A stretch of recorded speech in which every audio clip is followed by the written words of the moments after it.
add with that, because as entrepreneurs, I think sometimes we're so driven on money, right? Yes. We're so driven on returns. We're so driven on ROI. In our company, we're trying to implement social return on investment, right? How do you do good and do well at the same time? So instead of just focusing on return on investment, which is very financial in measure, we also go on social return on investment. If we're making money, are the farmers making money? Our generation is one.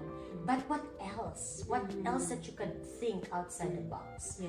So in our work, we do a lot of, how do we really change the lives of the farmers, right? Because for me, it's a crime against humanity that the producers of the food in the food chain, the farmers and the fishers, are the poorest, the hungriest, and the most malnourished.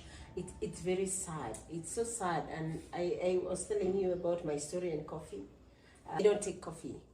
I don't take coffee is because I grew up in a coffee farm, and those who grew up in the coffee farming, you know how hard it is. You pick coffee when it is raining, you carry it on your back. Yes, Those days the water is just dripping on you. Then you go to the factory and you sleep in the factory, and then the worst is when it is time to be paid, there is nothing.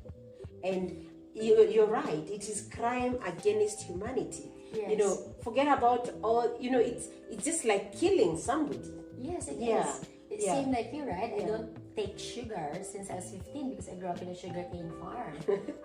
I saw how drudgery was happening front in my very eyes. So I feel like it's my little activism not to take sugar. Until now, I don't take sugar because I feel like there's so much dignity that needs to be restored. Yeah.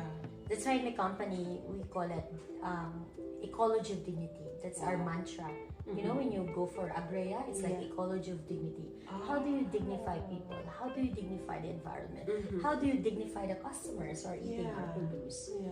So people who believes in our produce, they feel like they're part of the entire supply chain. Wow. They feel like this is a business that is not only transactional, but this is the business that is transformational.